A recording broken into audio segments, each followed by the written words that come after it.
Good morning. Good morning. Good morning and welcome to the service of worship at the Unitarian Universalist Church of Tucson. If we haven't met, my name is Reverend Bethany Russell Lowe, and I have the great pleasure and honor of serving as minister of this congregation. Our community is as varied as the blooms of the Sonoran Desert. Whoever you are, whoever you have been, whoever you are on the path to becoming, I invite you to bring your whole self here and now. We are a covenantal community, which means that we make promises about how we are together when we are together.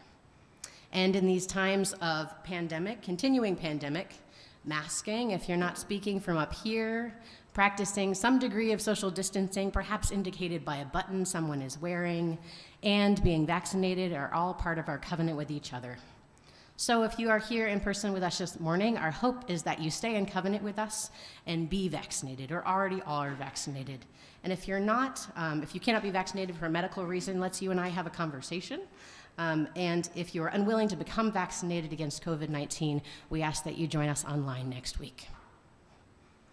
I extend a special welcome this morning to any visitors we have among us. I see a few of you out there, and I invite you to fill out a guest information card. There are yellow sheets on right by the door you came in. That will just prompt us to follow up with you if you indicate you want that, get signed up for a newsletter, etc. If you're joining us online, I'm trying to figure out my camera if you see me look in different places.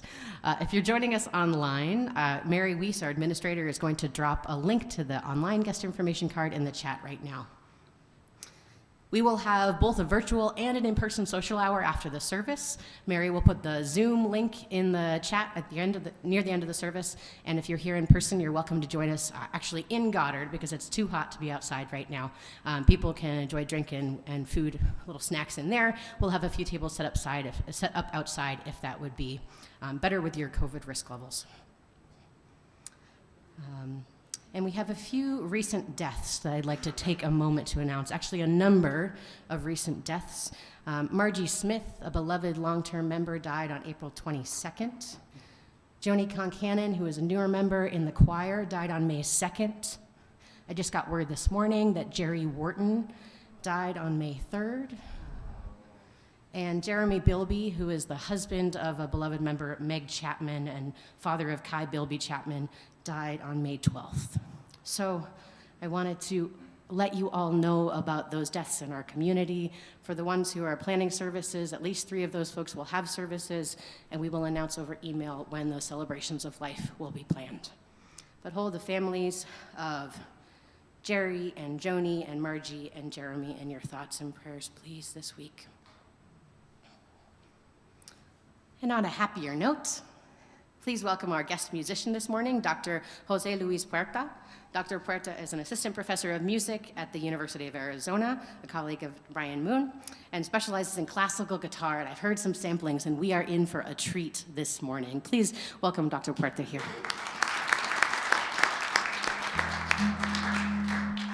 Welcome. We are so glad that you are here.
These words for our call to worship this morning come from Reverend Julia Hamilton.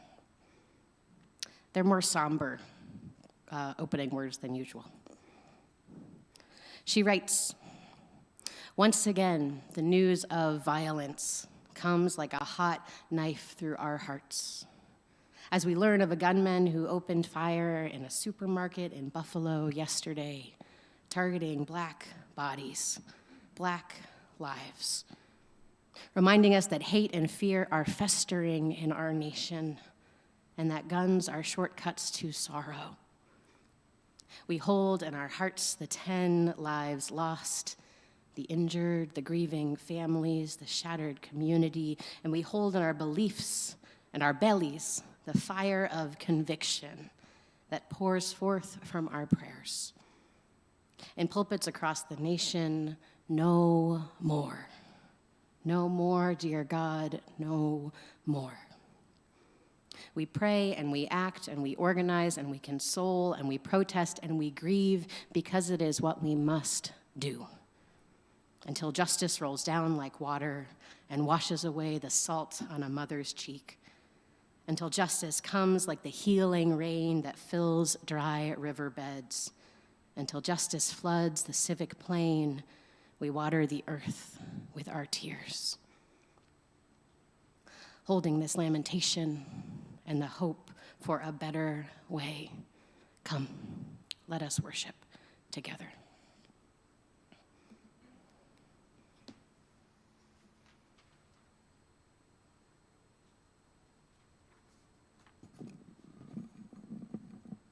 Good morning.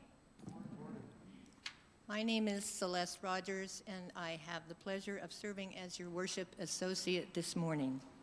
Will everyone please join me in our chalice lighting words by Reverend Leslie Takahashi. They will be projected here. All that we have ever loved and all that we have ever been stands with us on the brink of all that we aspire to create. A deeper peace, a larger love, a more embracing hope, a deeper joy in this life we share.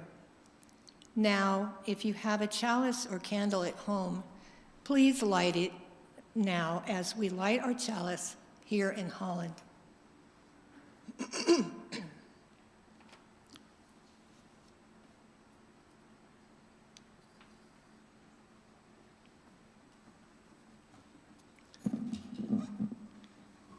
And now we will sing together hymn number 145 as Tranquil Streams.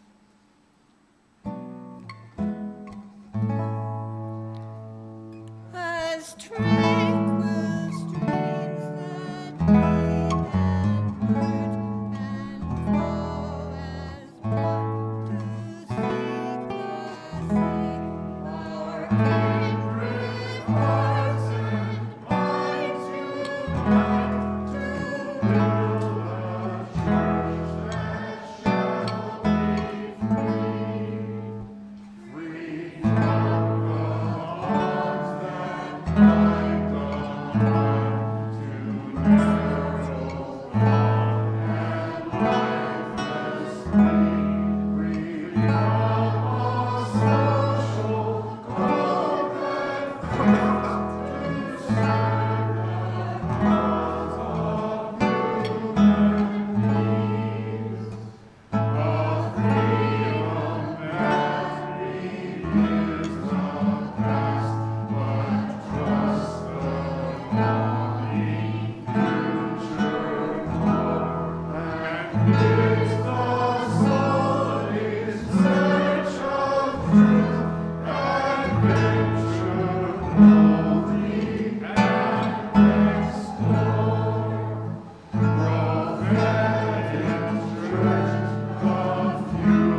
today's story is brought to you by the letter U. This story starts way back when there were two faith traditions, the Unitarians and the Universalists. In North America, the Universalist Church of America was founded in 1793, and the American Unitarian Association was founded in 1825. Understandably, there's a lot of fascinating history here. Think drama, think intrigue, think congregational battles unparalleled in modern day, which are stories to unearth for another time. We want to skip forward a few years to 1961, when the two denominations finally unified into the Unitarian Universalist Association. But was it ever an uncharted path to get there? Prior to the formal courting of one denomination by the other, ministers, members, and churches from both faiths had, quote, innumerable instances of friendship, collaboration, and harmony, as well as antagonism, separateness, and discord. The differences and similarities were both legion, leading to the 19th century minister Thomas Starr King to say, the only reason the Unitarians and the Universalists haven't already joined is they are too closely related to be married. However, some congregations did not wait for their denomination's blessing. In 1878, the first local unification took place at Muckwonago, Wisconsin, where the Unitarian and the Universalist congregations formally joined for the first time. During this time, there were other considerations and collaborations between the two, which paved the way for full consolidation later on. Among the most important were the youth movements of the two denominations. Following the creation of similar groups for young people in other denominations, Western Unitarian Conference organized unity clubs in the late 1800s. These groups were largely literary and philosophical in nature. In the East, Universalist churches organized young people's Christian endeavor societies oriented towards religion and social service. These societies in turn spurred the rise of the Eastern Unitarian churches of young people's guilds with similar goals. In 1889, individual Universalist Christian Endeavor societies organized into Young People's Christian Union. And in 1896, the Unitarians followed suit, combining various groups into the Young People's Religious Union. From this time on, in addition to meeting in their individual conferences, both groups met jointly in uni rallies, a name which I think we should have kept. From the beginning, these two organizations and their youth groups were inseparable, meeting jointly, printing joint publications, and taking on service projects such as the 1930s peace caravans to respond to escalating global war. Undeniable was the influence of the comprehensive curricula and support materials for religious education under the lead of Sophia Lyon-Foss. By the 1950s, they were ready to make their partnership formal. When it appeared the parent denomination bodies would merge into the Council of Liberal Churches, which they eventually did and became the precursor of the UUA, the youth organizations began the work of consolidation. The 1950 annual meetings of both groups selected representatives to join a committee to explore the possibility of consolidation.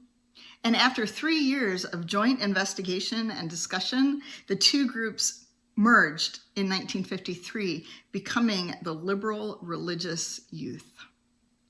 It wasn't until 1955, 2 years later, that the Joint Interim Committee recommended that the Unitarians and the Universalists determine a step-by-step process for union. In 1956, the Joint Merger Commission was established. That process was arduous and comprehensive and inclusive. Undoubtedly a lot of work. In 1959, the Commission's final report presented the state of health of both the American Unitarian Association and the Universalist Church of America, a plan for consolidation and a full accounting of advantages and disadvantages of joining together. And there were many. The formal reports communicated the facts. There was much side conversation that reflected long-standing prejudices and fears on both sides. Unitarians were concerned the Universalists were simply too different from them to forge a successful relationship, and the Universalists feared more centralized, high-profile Unitarians would subsume them.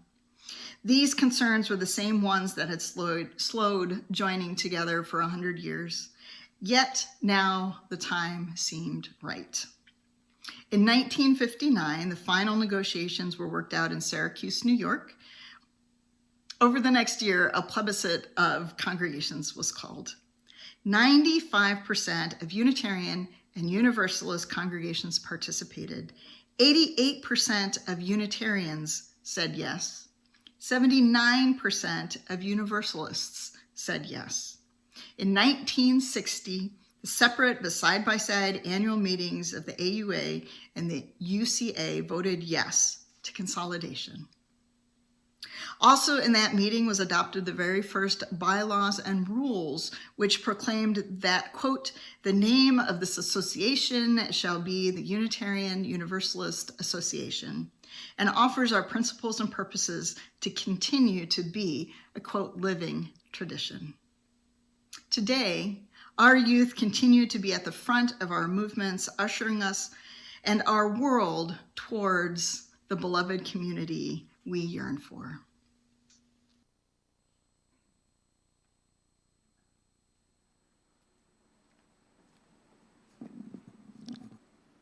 What We Say Yes To by Erica A. Hewitt.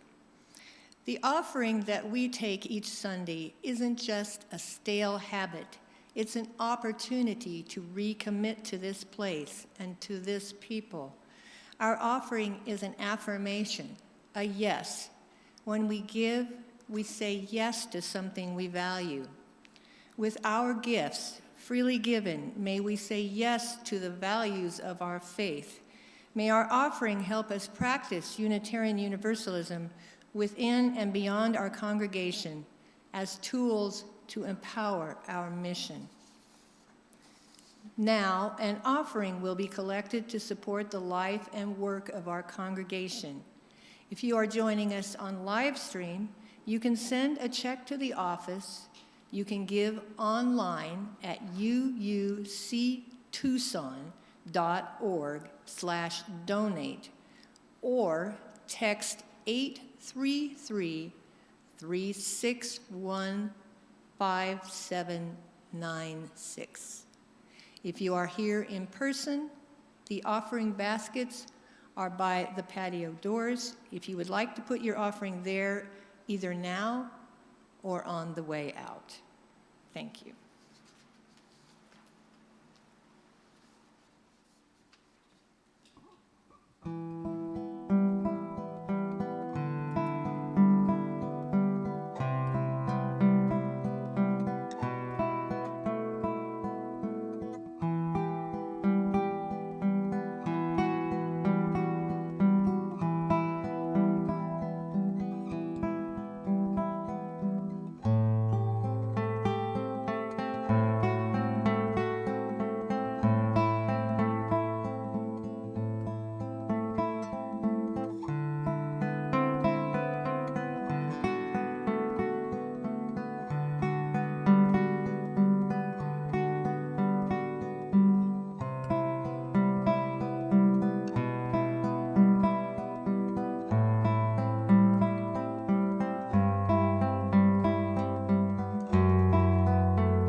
This past week, we commemorated the 61st anniversary of the consolidation of the Unitarians and Universalists in 1961.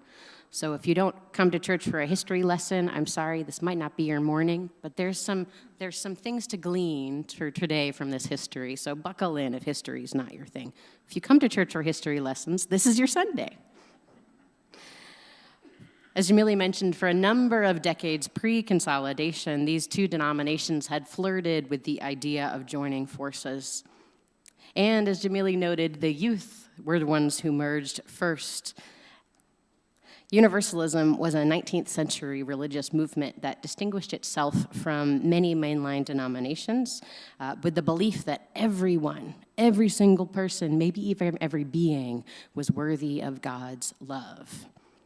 This led Universalists to focus on the evils in the world and imagine how heaven could be built on earth.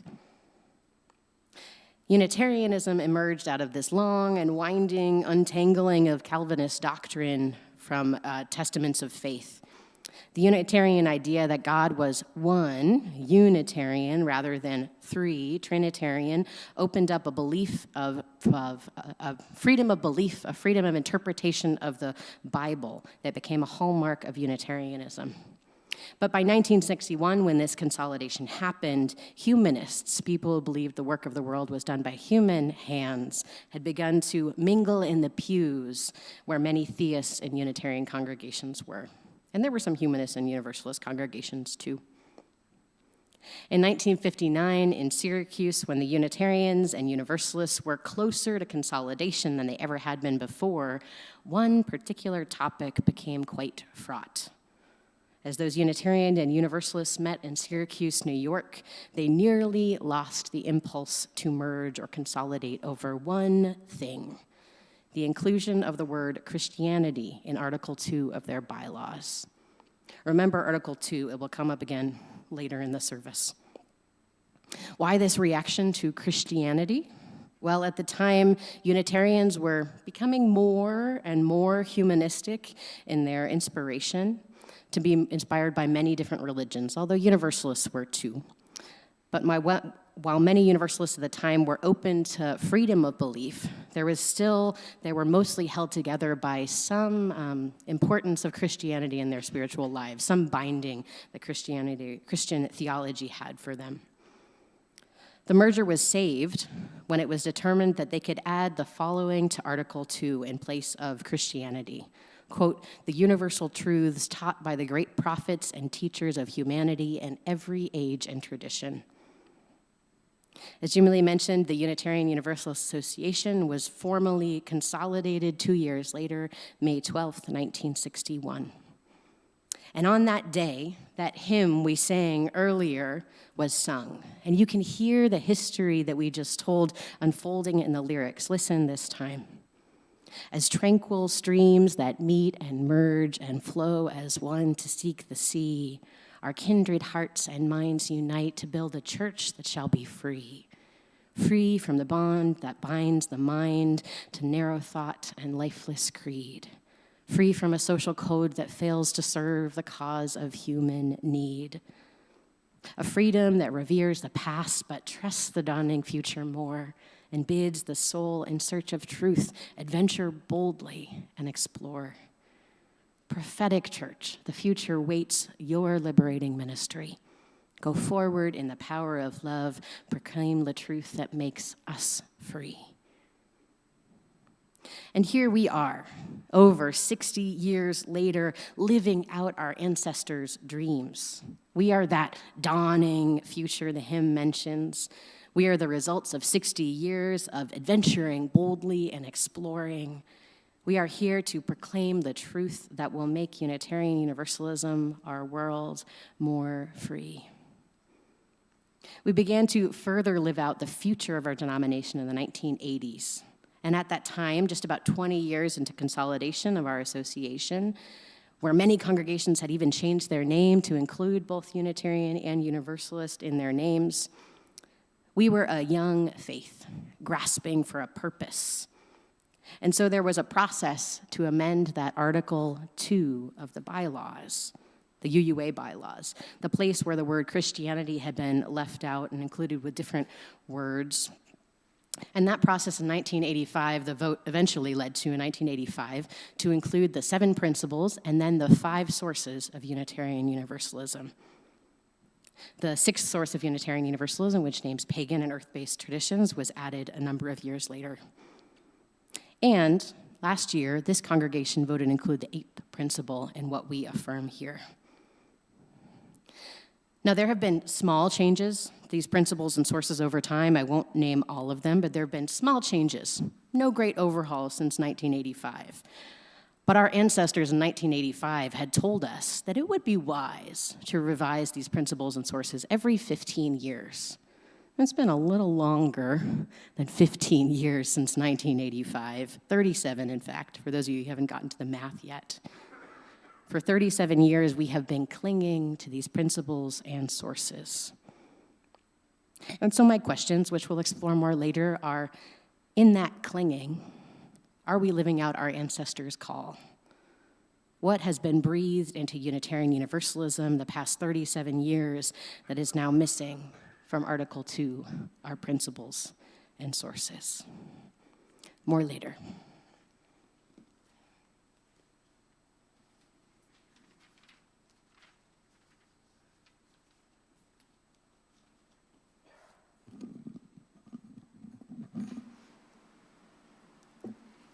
Our earth is strong.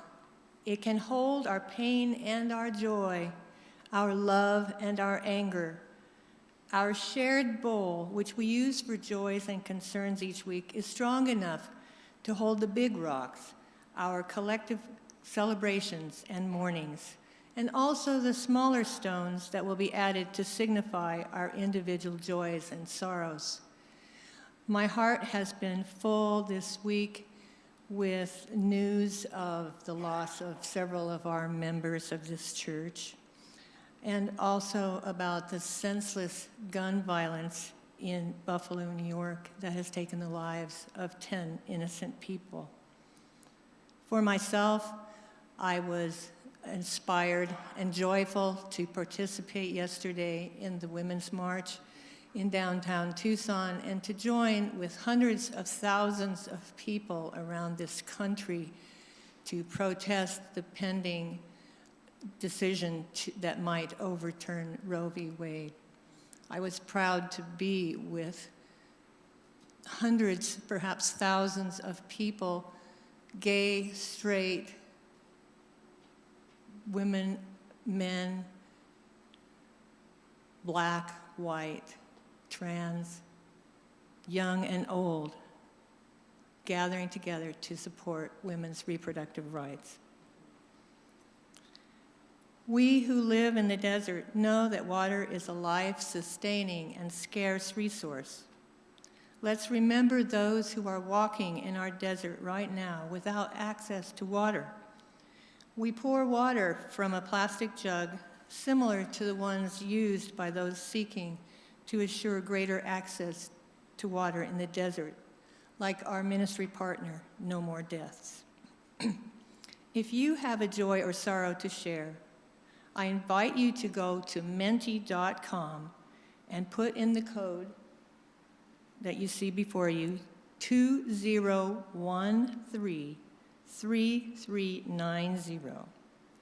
If you are here in person and cannot access the internet, you can go to Brian Moon, and he can type in your joy or sorrow for you.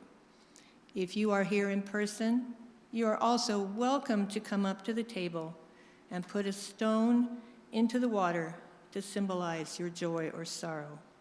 The pebbles create ripples of hope.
If we can get the responses here. Okay.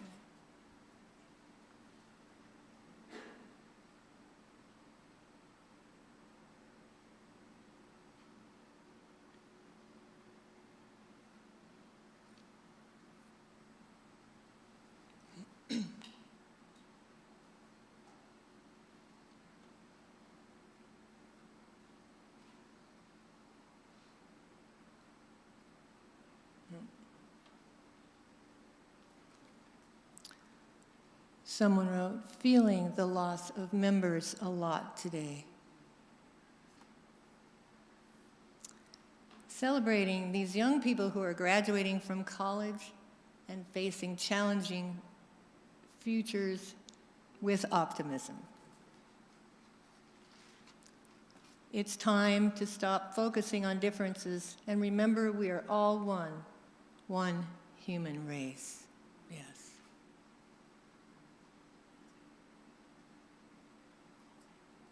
That's it. Okay. Our words for prayer this morning come from Reverend Dr. Rebecca Ann Parker, titled Covenant. Let us keep covenant with one another, to keep faith with the source of life, knowing that we are not our own, earth made us. Let us covenant with one another to keep faith with the community of resistance, never to forget that life can be saved from that which threatens it by even small bands of people choosing to put into practice an alternative way of life. And let us covenant with one another to seek for an ever deeper awareness of that which springs up inwardly in us. Even when our hearts are broken by our own failure or the failure of others cutting into our lives, even when we have done all we can and life is still broken, there is a universal love that has never broken faith with us and never will. This is the ground of our hope and the reason we can be bold in seeking to fulfill the promise.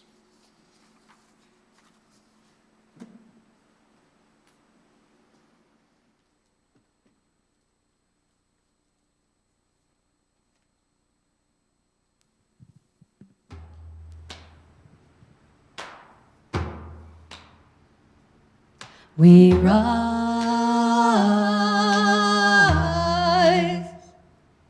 we rise. Sing with us and rise if you can. Rise, humbly hearted, rise, won't be divided, rise. The Spirit and guide us, rise. Listen and join. In hope, in prayer, we find ourselves here. In hope, in prayer, we're right here. Try that. In hope, in prayer, we find ourselves here. In hope, in prayer, we're right here, we rise, humbly hearted, rise, won't be divided, rise, with Spirit to guide us, rise,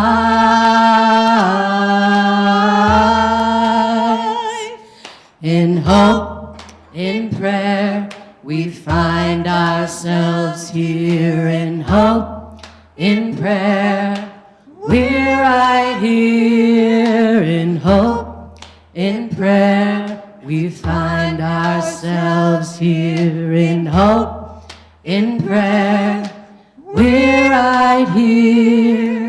We rise, all of the children rise, elders with wisdom rise, ancestors surround us rise.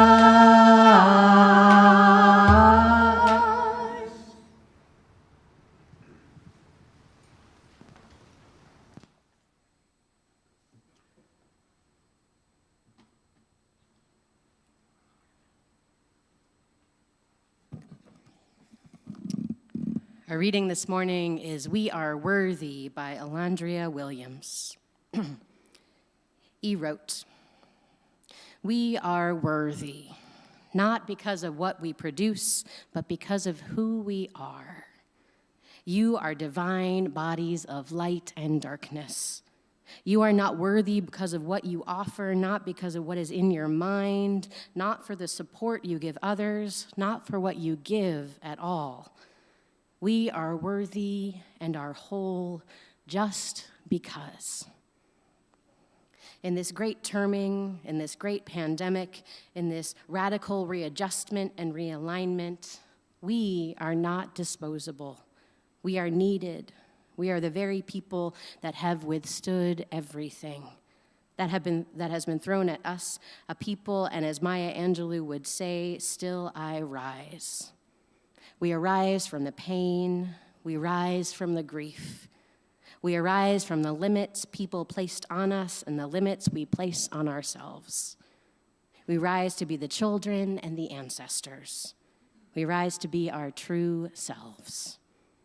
Our true selves in relationship to our families and communities, recognizing liberation and whole selves, honoring them and others as we strive for abundant communities, abundant lives, and abundant relationships, and abundant values and cultural manifestations.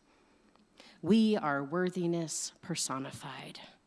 I, you, we are worthy and deserve a life where we are not always fighting for our existence. Imagine what we could create if we were not always in the struggle. Imagine what we could envision if we could just be let to just go there. So tired of always having to resist, to fight, demanding, pushing to everyone that has the courage, the power, the ability to co-create what we want and need, while rooting in what we can't lose and who we are.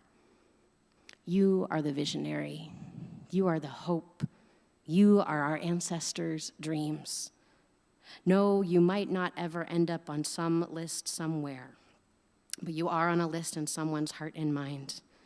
And if it's in you, if it's in how you move in the world so people can see by example, you are the embodiment of what we need. The embodiment not of productivity, but the embodiment of radical love, care, and sanctuary. It's time. Embodiment time. Embodiment. Living one's values out loud. Let me every day live my values out loud. Let us every day live our values out loud. Embodying our values, not the productivity quotient, beyond productivity, past productivity. True embodiment, life.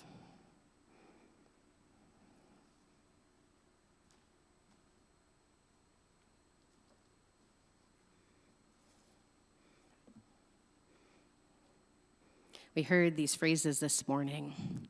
Let us covenant. We are worthy. Our words of prayer from Reverend Dr. Rebecca Ann Parker and this reading from the late Alandria Williams, both were written since 1961, since 1985 even. And they represent some ways that Unitarian Universalists has been changing and transforming in the 21st century. Our ancestors have been grappling with that Article 2, that place where we put our beliefs and purposes, the things that have guided our faith literally since our beginnings. For many years, there have been comprehensive reviews, proposed changes to these principles and purposes. I promise the history will end soon, otherwise known as Article 2. But none have received the required votes to actually change much of Article 2. But right now, there is a similar review in process set to go before the General Assembly of the UUA in 2023 for a vote. The Article 2 Commission is leading a charge by the UUA board to bring recommendations about how we might change our principles and purposes to the General Assembly. In the past few months, the Article 2 Commission has polled many Unitarian Universalists around what their values are. And the commission created a word cloud, which I think we'll be able to see soon, based on responses. The next one. There we are. The idea with the word cloud is that the bigger words were the things that were mentioned more. So the ones you can read, shout them out. What can you actually read if you're here in person? Love, compassion, justice, dignity, respect, freedom, maybe person, some of us can make out, kindness, inherent worth, every. So probably the biggest word here, I would argue, is love, right? Anybody contest that? Where in our 7 principles is the word love noted? Nowhere. Nowhere. And yet, when Unitarian Universalists were polled, we said love is our greatest value. We can take down the word cloud now. Thank you. Right? So even the presence, we have this Side with Love campaign as our national justice campaign. Clearly, love is something I talk about. We talk about quite a bit. So this tension between love being a great value and it not being listed in our principles is one thing the Commission has been asked to look at. The second thing the Commission is considering is that 8th principle, which this congregation voted to affirm last year, joining about then 50 congregations, and soon I think it will expect it to be 175, maybe even 200 by the end of this annual meeting cycle that have affirmed the 8th principle of Unitarian Universalism. And the Commission is not forgetting about that because Paula Cole-Jones, one of the authors of the 8th principle, is on the Commission, right? The Commission has been asked to thoroughly review all of her proposed changes to Article 2 over the past 37 years in making their recommendation of what a new Article 2 would be. And here is the shift that some of you have been waiting for, away from history and polity towards faith. When considering what our principles should be, the question is not about what the core of Unitarian Universalism today is. The question is, what has the power to compel us to live out a faith that is strong enough that our children will inherit it? What is something that has the power to compel us to live out a faith that is strong enough for our children to inherit, strong enough for our children to reinvent in their time? Covenant, which is something, if you've been around a little while, you hear me talking about, is something that the Commission is carefully considering in its review of Article 2. Our principles and sources, that Article 2 language, are actually written as a covenant between congregations, not individuals. And yet, I hear us claiming them as individual covenant things. We use them in our interpersonal conversations when we talk about how we will be together when we are together. The Article 2 Commission hosted a panel earlier this year on covenant. And when they asked the panel members what it would mean to work with people who agreed to be in a covenantal community, the panelists responded as such. Dandelion Prislew said, deep listening. Reverend Michael Slack said, common language, clarity about whatever the path forward is, clear understanding about accountability when harm is done. Reverend Juniper Meadows said, the livingness of a covenant is only as good as it is good for the people who are living it. As we change, become dynamic people, our ideas about how we choose to be together can flow and change too. And Elizabeth Foster spoke about the Latin root of covenant, a Latin root of covenant, which means go with. So to covenant is to go with, to accompany each other, meeting each other's needs along the way. President of the Unitarian Universalist Association, Reverend Susan Frederick Gray, recently wrote, a far more important question than what do we believe is how are we to live? And we answer that question through covenant, she thinks. Covenant is our religious response to our fundamental interdependence. In Reverend Susan's words, I hear the calling of our 7th principle to affirm the interdependence of all creation. And often we think about that, we think about with the natural world, right, with this web of life. But it also means with each other, because we are all part of creation. Susan Frederick Gray calls us to claim covenant as a religious response to our interdependence. What might it look like for Unitarian Universalists to adopt a common covenant? In some ways, I hear us making a covenant out of our principles. We cite that first principle, the inherent worth and dignity of all people, a lot when people are being harmed, right? We cite our principles when we are discerning the right actions to take, the right decision to make, the right way to solve conflicts. I hear us being claimed by our principles, even if they were not intended for personal claiming. Alondria Williams' words earlier sing with that echo of our first principle, to affirm and promote the inherent worth and dignity of every human being. E wrote, "We are worthiness personified. I, you, and we are worthy and deserve a life where we are not always fighting for our existence." Maybe you can hear in these words that E has been claimed by the covenant of our principles.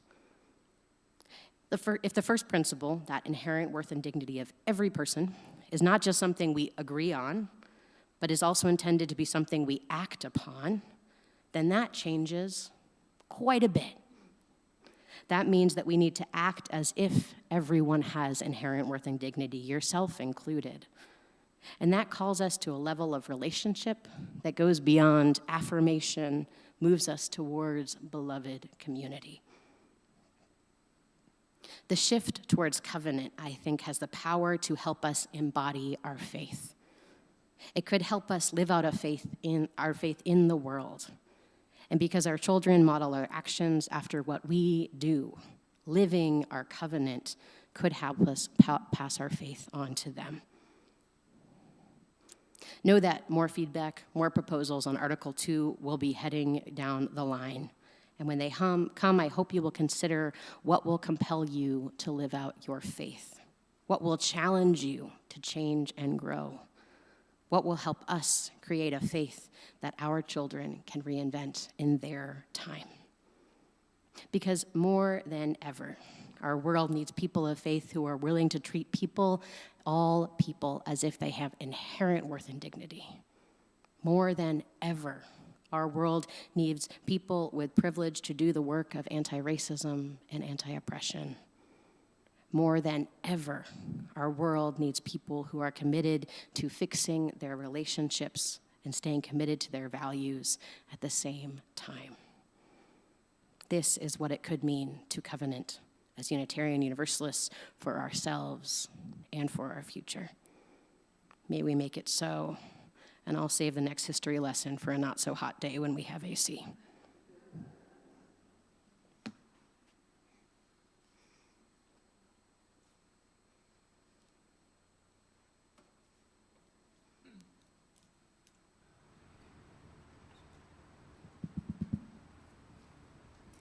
This is a song many of you might know, and I welcome you to rise in body and spirit and fumble through the words for us. Sing loud if you know the tune or words.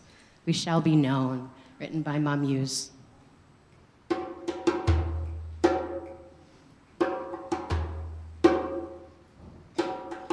We shall be known by the company we keep, by the ones who circle round to tend these fires. We shall be known by the ones who sow and reap the seeds of change alive from deep within the earth. It is time now. It is time now that we thrive. It is time we lead ourselves into the well.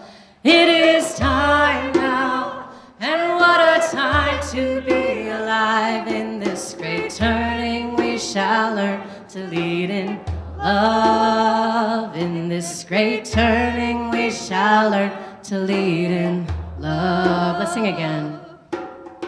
We shall be known by the company we keep, by the ones who circle round to tend these fires. We shall be known by the ones who sow and reap the seeds of change alive from deep within the earth. It is time now. It is time now that we thrive. It is time we lead ourselves into the well.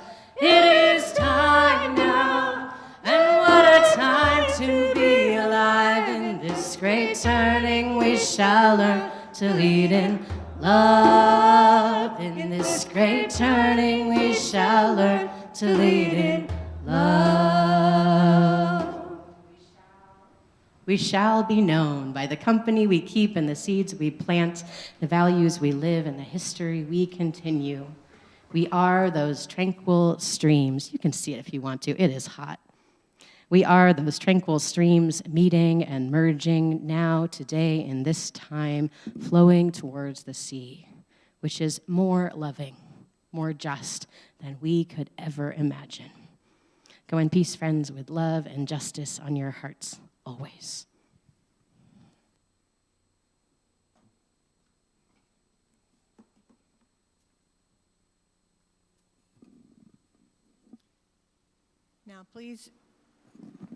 Now please join me in our words of Chalice Extinguishing from Reverend Maureen, Killeron. This is the message of our faith, to act with passion in the face of injustice, to love with courage in the midst of life's pain. This is the meaning of our chalice flame. May it empower our hearts until we are together again.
Your professor?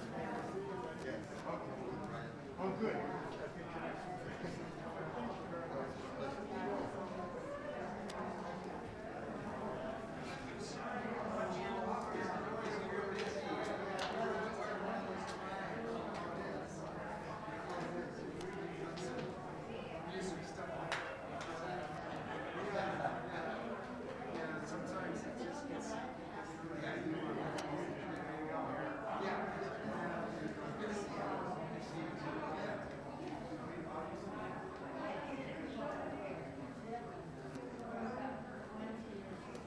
Thank you.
You'll have more opportunities.